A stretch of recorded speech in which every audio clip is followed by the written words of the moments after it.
Okay,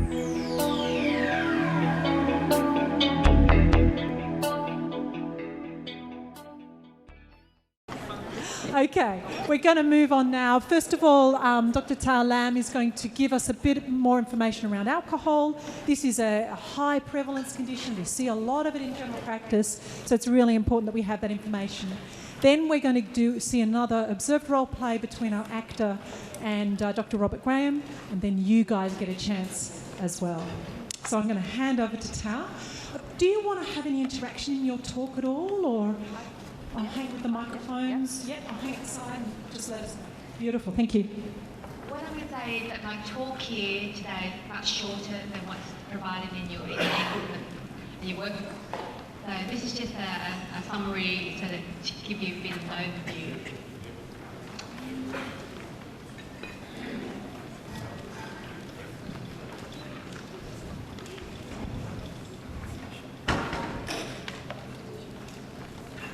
Just a snapshot really from the National Drug Strategy Household Survey that 1 in 6 people consume alcohol at levels placing them at lifetime risk of alcohol-related disease or injury, and 1 in 4 people have consumed alcohol at levels placing them at risk of harm on a single occasion, so that's binge drinking. 1 in 7 people consume more than at least 11 drinks at least once in the previous 12 months. I think what's interesting is that 82% of 12 to 17-year-olds reported abstaining from alcohol in 2006, so a reduction from 72% in 2013. 1 in 5 people have reported being a victim of an alcohol-related incident in 2016. And as Hester said, this is probably one of the most common drug problems that you're going to see. It's quite prevalent and it can be insidious. And it's not that you might see it in someone an elderly person coming into you to see you. Okay, often we see, really in Western Sydney in our drug health service, the more severe forms of alcohol-related harm. And this is just a snapshot of what's happening in Western Sydney, Blacktown and at Westmead. And alcohol is predominantly the drug that's causing the most presentations. Okay, there's a lot of media attention on opioid or amphetamine, but it's actually alcohol that we're seeing as the biggest problem. So you will know all about the 5A. So in terms of alcohol, there's no such thing as a social drinker. Often when you ask about the conversation about alcohol, it's like, I just drink it socially. And in general practice, without screening, you may miss up to 70% of risky drinkers. Okay? So there's lots of things that might help you to prompt that question about alcohol. You've got GPs, clinical software. You should ask all new patients as part of your comprehensive history and overview. New patient questionnaires might be something that you can use to begin the conversation, incorporate into your GP management plan. So who's at risk? Who should you be screening? Obviously, children and adolescents. Children younger than 15 is recommended that you shouldn't drink. Young people aged between 15 and 17 should be encouraged to delay drinking as long as possible.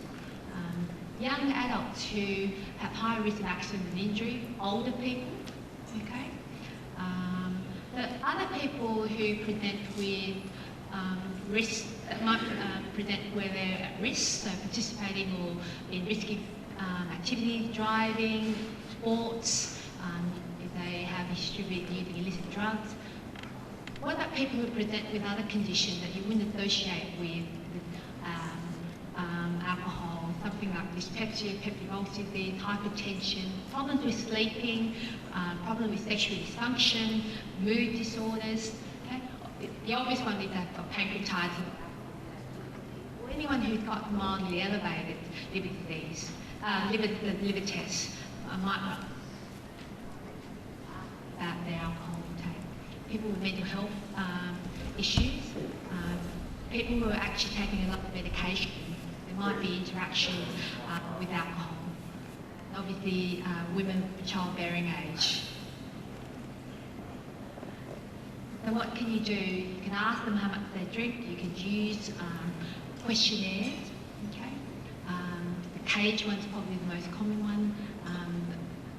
The audit C, which is abbreviated 3-question questionnaire, could be something that you could use. The assist is another questionnaire where there are other substances that are involved. What's a standard drink?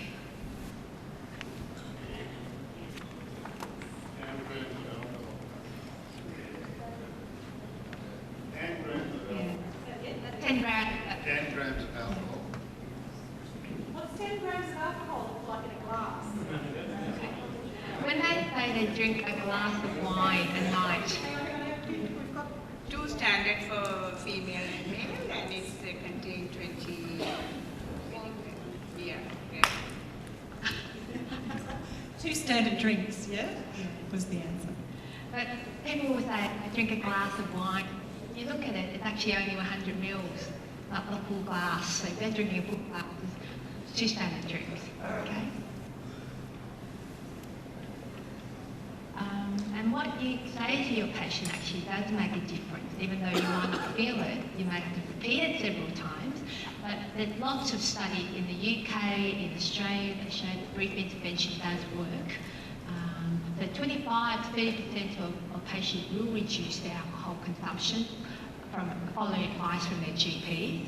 45% will reduce the number of excessive drinking episodes that they have. Okay. And when you talk to them about what is safe limits, these are the Australian guidelines from 2009. So for reduced lifetime risk of harm from drinking, it's 2 standard drink or less in any one day, healthy men and women. For reduced risk of injury from a drinking occasion, it's no more than 4. Okay. Recommendations for people younger than the age of 18 is that under 15, not to drink. For those between 15 and 17, is delay drinking for as long as possible. And pregnant women or women who are planning a family, or those who are breastfeeding, is no drinking. It's the safest option. Okay. So when you take the history, again, this is you can see this very similar theme to all the other speakers in asking about the onset, frequency, the type, the amount, and trying to quantify it according to standard drinks. Trying to elicit if there's evidence of withdrawal or seizure. Okay, yeah. You might ask them when they're first drinking in the morning. Okay. Have they had any binges that back out? Are there any risk-taking behaviours when they're intoxicated? And what about, have they tried to be abstinent, and how long? And what made them abstinent, what helped them? Okay. And what are the triggers that make them drink? What are some triggers that make them relapse after a period of abstinence? Are there any other substances they use? Okay. Often drinkers will smoke as well, and you can start the conversation about other drugs. Also try and elicit whether, that they're ready to change, they're ready to cut back, they're ready to stop. And if they are, or if they're not, why not? What are the results of the past attempts to stop it? Did they have counselling? Did they have pharmacotherapy? Did they have rehab? Okay. Are there any issues associated with their drinking, particularly with work, relationship, legal, housing? Is there a family history of alcohol problems? Also ask, are there any related sort of medical condition that could be related to their drinking? So liver disease comes up. Do they have poorly controlled diabetes, hypertension? Do they have metabolic syndrome? Have they had bored and acute injuries? Do they have other liver disease that make alcohol an issue, such as viral hepatitis? Okay, and in our, probably in our community, metabolic syndrome. Are there mental health issues? And also try and take a nutrition history. So in terms of the physical examination, is vital signs, cardiovascular examination, the abdominal examination. So you're looking here for signs of chronic liver disease. And in terms of neurological signs, might be looking at their gait, okay, the coordination. The other thing is memory, okay. There's signs of intoxication, withdrawal during this consultation with you. Okay. So I think that putting it all together is your patient drinking above, drinking above safe levels. If they are they willing to change? Are they dependent? If they are dependent, you have to ask, are they likely to withdraw if you ask them to stop? Because you have to put in place a management plan for that. Otherwise, they won't be able to stop. Okay. Are there any organ damage or other harm that you need to address as well? That might be a stimulus for them to change. So, I think brief intervention, as I mentioned, be very proactive in your consultation with the patient, seeking to see if there are issues with their drinking, but also giving some advice. Some practical advice is often very useful for the patient, and they're more likely to listen to you.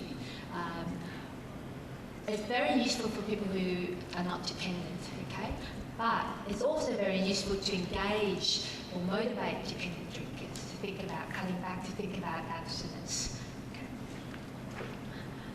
So I think the other thing is if they just want, in terms of controlled drinking, some advice would be to nominate drinking days, daily drinking to consume, alternate drinking with non-alcoholic drinks, switching to low alcohol content sort of drinks, buy only what they need on that day. Let people know that they're not attempting to not drink. And it's very easy to say, I've been to the doctor, had a checkup, been advised just to stop drinking. There's always a period in the year where it's dry Feb, July, something for charity, so that could be used as an excuse. So only 5% of dependent drinkers will return to stable controlled drinking without treatment. So often with dependent drinkers, I often start suggesting abstinence first.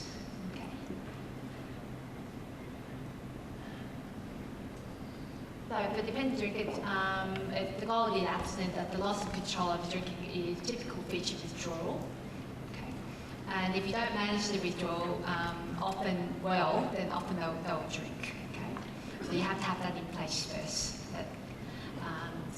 So the other thing is preventing nutrition deficiency, considering strategies of medication to prevent relapse, counselling, group-based approaches, and also looking at residential rehabilitation.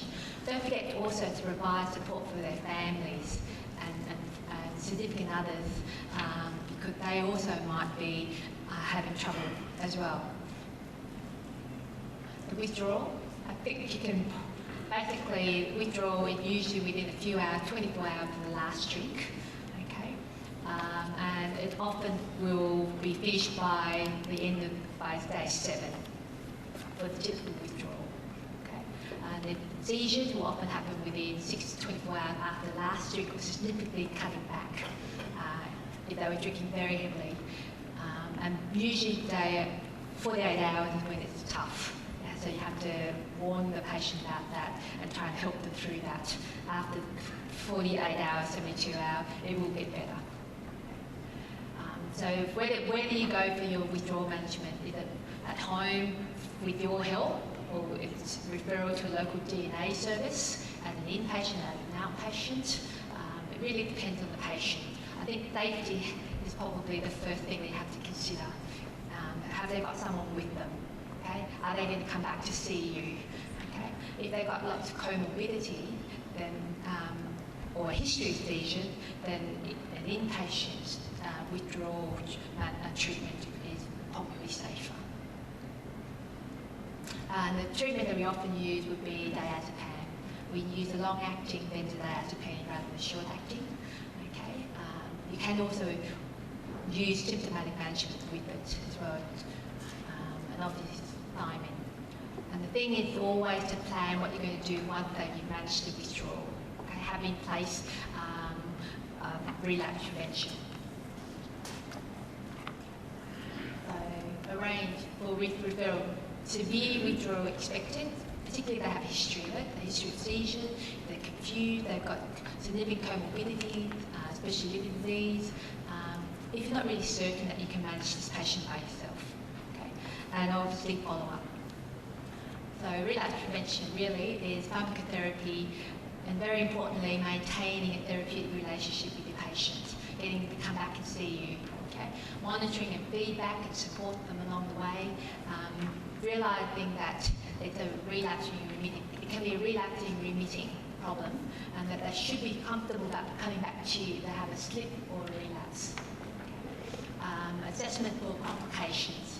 You can suggest a peer support group, so Alcohol Anonymous, Smart Recovery, there's counselling, there could be one-on-one counselling, there could be group counselling, there could be marital and family therapy, and there's obviously residential rehabilitation programs that they can have. So I might just leave there and we can start with the role play. Thanks very much, THAO. Any questions for THAO? We've got a minute.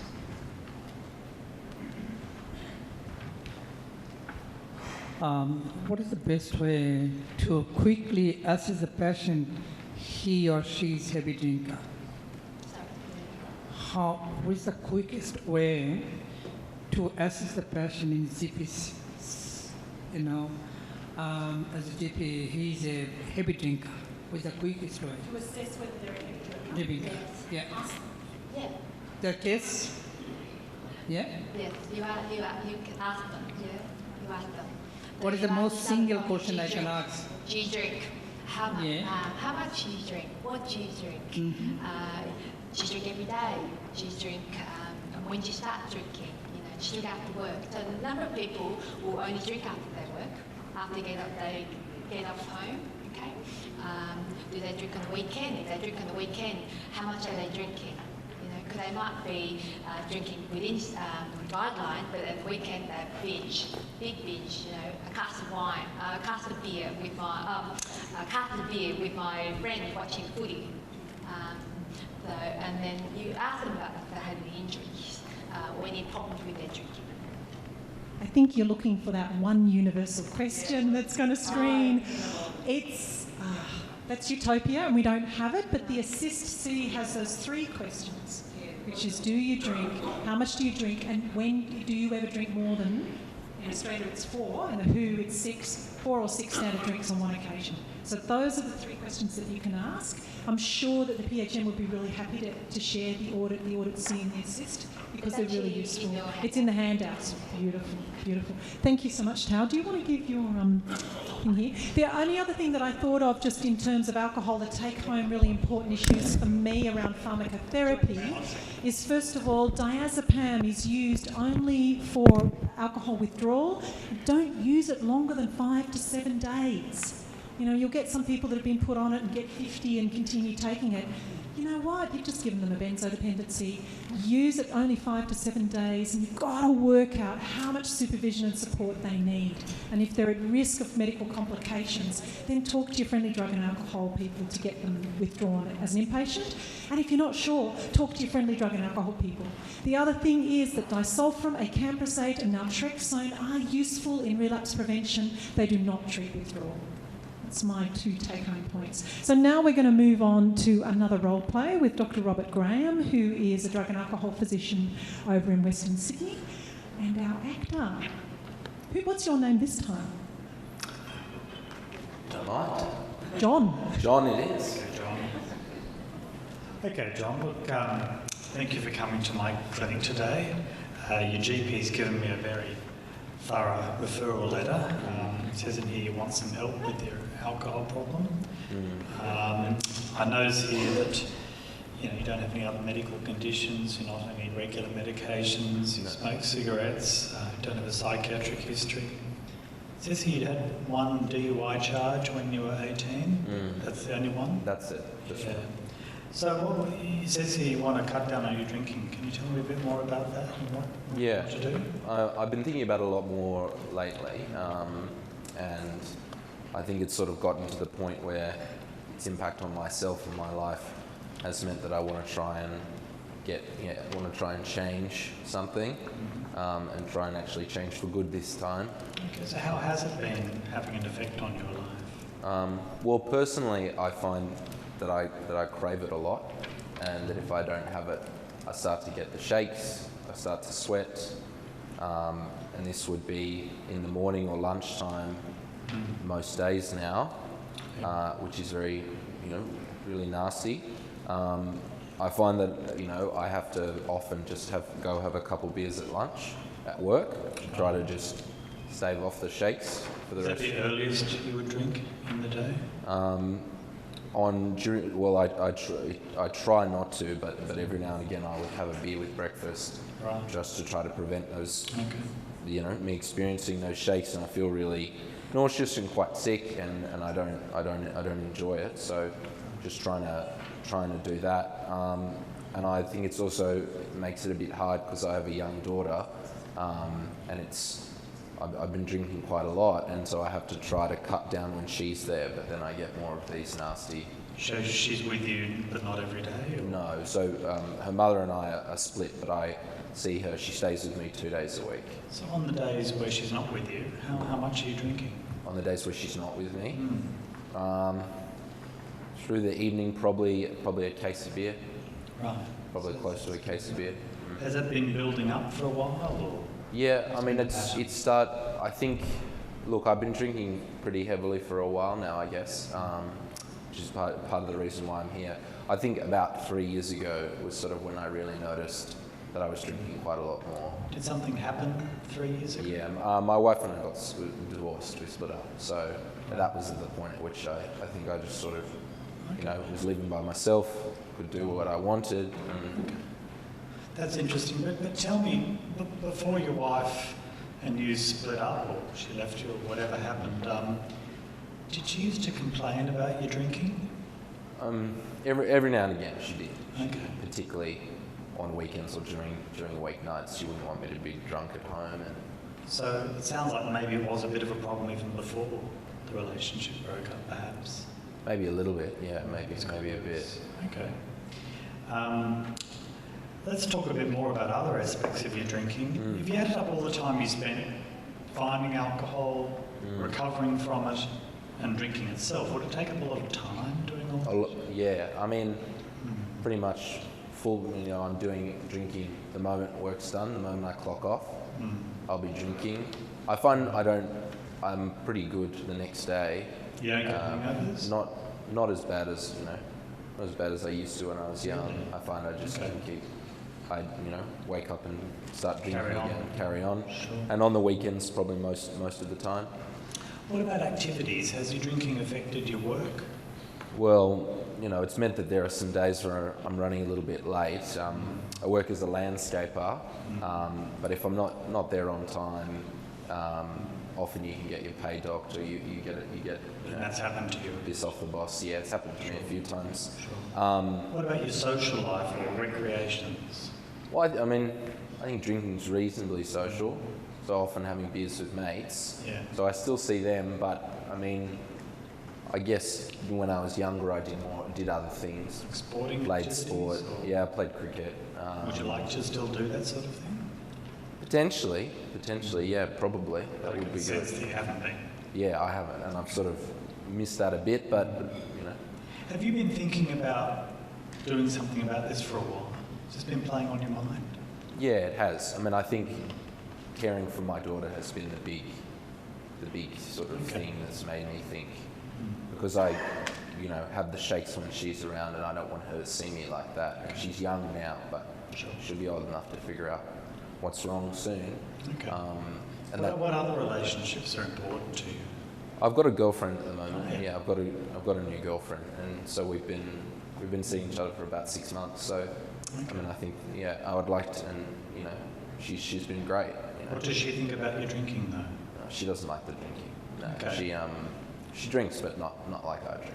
Sounds to me like the relationships you have with your daughter and your new girlfriend are important to you. Yeah, they are. Yeah. They are indeed. Yeah, okay. What about what we call in the trade adverse consequences? Do you think there have been any problems with your drinking? has a doctor or any other health professional said to you, you've got a condition X or Y, and it's because of alcohol, or alcohol's a factor? Has anyone ever said that to you? Not really. I mean, I don't, you know, I see the doctor regularly, and I don't think there's been anything sort of like health-wise, no. I mean, I'm still a young, pretty young guy. Sure. I mean, I noticed in this referral that your GP's been very thorough, and they've sent some blood tests. And look, they're not awful, but they do have some abnormalities on them, suggesting that your liver has got some inflammation in it, either fatty liver or alcoholic hepatitis, something like that. And there's a few other minor abnormalities there. So, you don't have full-blown cirrhosis of the liver. I'm quite sure about that, although we'll check on that in a sec when I physically examine you. But it sounds like there's something going on there, and we should look into that a little bit more. Yeah. At the end of the day, I think that it sounds like you have what we call in the trade alcohol dependency. Now, some people like to use the phrase alcohol addiction or alcoholism. I think alcohol dependency is a more specific term. What we need to talk about now is what we can do for you. Absolutely. And it's got to gel with what you want to do. Yeah. At the moment, you've got two choices, cutting down versus stopping. From the nature of the letter, it looks like you're more keen on stopping. How do you feel about that now?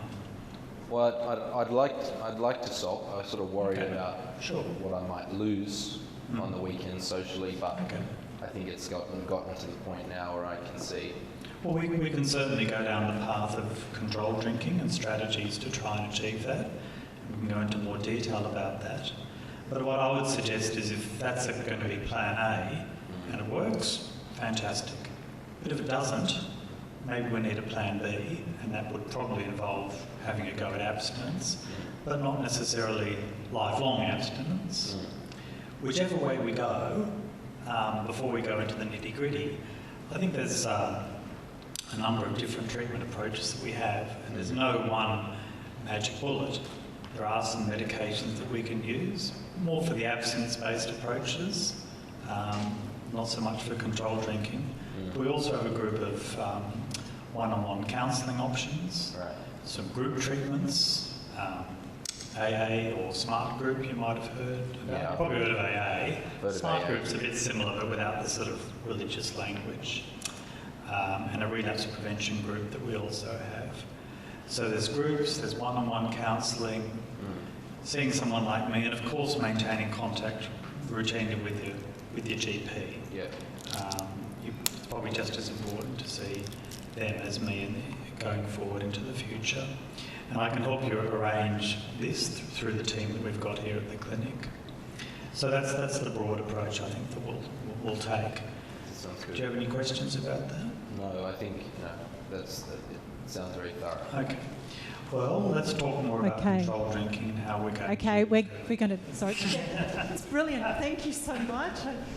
I am aware of the time. But thank you, James. Thank you, Robert. So once again, what you're seeing there is that really lovely interaction where it's looking at what their concerns are, what is important to them, what do they actually want, giving support and information and giving options. So it's certainly up to James what he wants to do. And it really encouraged that openness, engagement. So James, just before you do finish up, did you want to just give a bit of feedback around how that felt for you as the patient? Yeah, I think very similarly to the other sessions. I think I felt like I was presented with a lot of options. I had autonomy. I think this was slightly different in that this was me seeking out a specialist to try to do so. So I think we were both very much on the same page about wanting to improve my dependency. But I think similarly, I didn't feel judged. I sort of felt presented with directions that would give me more control and reduce the influence of alcohol in my life. Yeah, fantastic. Robert, you wanted to say something? Just main point I want to make is that it's not rocket science, which I did, and the more you deal with this sort of problem, the easier it gets. And I really do think that, sure, alcohol dependency might be the point end of the pyramid, but there's still a wide spectrum of severity within that diagnosis. And I really do believe that managing alcohol dependency, by and large, is something that's well within the remit of general practice. If you can manage diabetes with the odd a bit of assistance from your local friendly endocrinologist, you can manage alcohol dependency for most patients most of the time. Okay.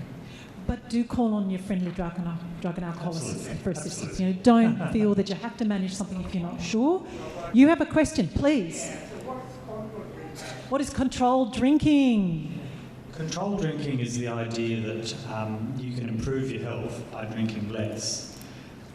And there's no doubt about it. I say to my patients, if you could reduce your drinking consumption by 80 or 90%, there's no doubt that you would derive enormous health benefits. As my old mentor, Alex Woyek, used to say, I much prefer to achieve 90% of something than 100% of nothing. The problem is that for a lot of people with drug dependency, it's a very difficult course to take, because once they have that first drink or two, it tends to escalate. And I'm sure you've all heard that saying, one is never enough, or one is too many and 20 is never enough. In other words, once you start drinking, it just goes on and on. Nevertheless, there are some people, perhaps from the mild end of the spectrum, who can do well with a controlled drinking approach. And some of the strategies involved, Dr. Lam has already talked about. I often get people to think about things like sipping, not gulping, keeping a diary, putting the drink down. If you seem to have the glass surgically attached to your hand, you've got a problem. I can talk more about this out of the session, but there are a sort of a standard set of guidelines around controlled drinking specifically. Okay, thank you. We're going to move on. We're moving on because we need to keep going. Sorry. If you want to catch up with Robert in the break, please do. So first up, the guys who are going to be in the speed dating section, our services, if you can meet up with Abby outside. The next thing that we're going to do is another role play. So we're going to lose some of our facilitators. But once again, if you haven't been a doctor or a patient, have a go, and even maybe switch partners. Do a little bit of role play swinging. But once again, whoever is the doctor, try not to look at the role play so that it is something that you don't know the answers before you ask. And we'll just spend 10 minutes. Once again, it's just that practicing, going through the 5 A's. Remember to ask for permission, to set the scene, to do your assessment, to give some brief information and support, to look at management options and what ones are needed, and how you can look at follow-up and referral.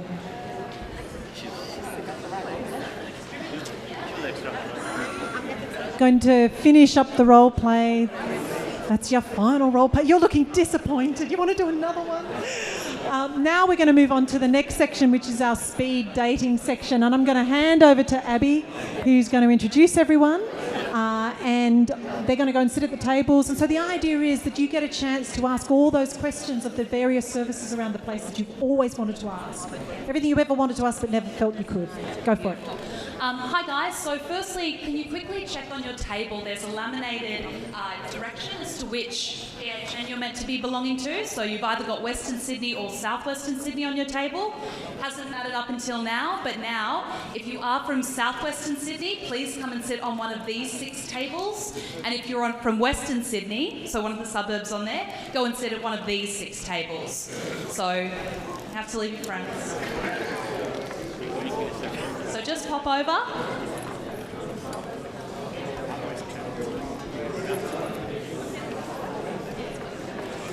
So Western Sydney over here, Southwest Sydney over here.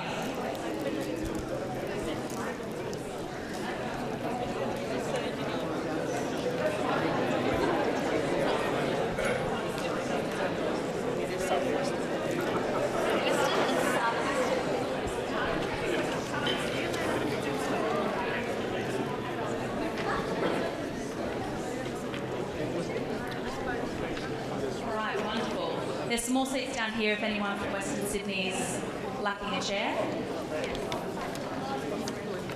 Should have the right number. Yeah, beautiful.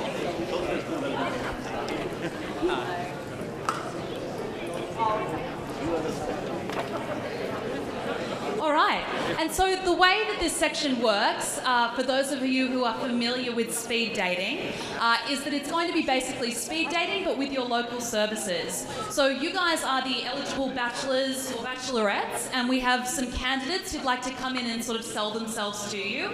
And they are directly from your region, take referrals, are involved in your communities, and we're incredibly fortunate to have them come here on a Saturday so that you can get to know them and understand what they do and the role that they provide for you or could provide for you. So for Southwestern Sydney, the organisations we have here are DAMIC, Odyssey House, Salvation Army, St Vincent de Paul, the Southwest Sydney LHD GP Drug and Alcohol Service, and ACON. And so if those people want to come over to the Southwest Sydney tables and sort of situate with a date, they're like long walks on the beach. Pina coladas. So just each pick a table. And then for our Western Sydney GPs, we've got DAMIC, Odyssey House, Salvation Army, Western Sydney Local Health District Drug Health Service, Ted Knox Foundation, and NUA. So if you could come and each take a table. Just any table. One, three.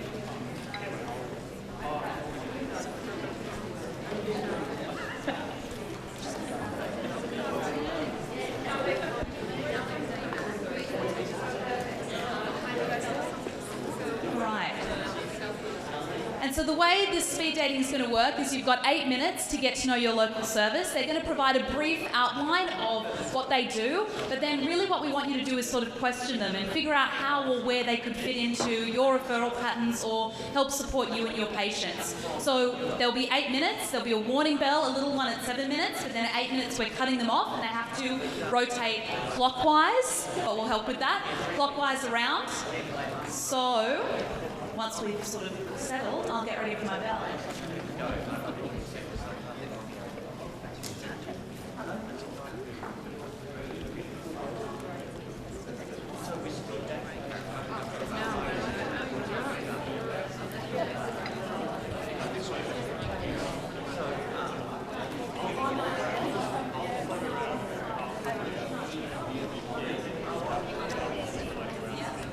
All right, well, let's find love. Your time starts now.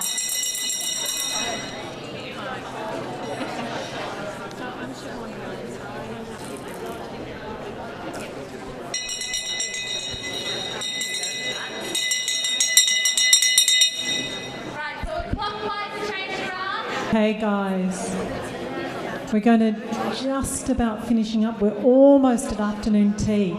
Just a couple of things, so please finish up your conversations. I know you've had a wonderful chat with all the providers.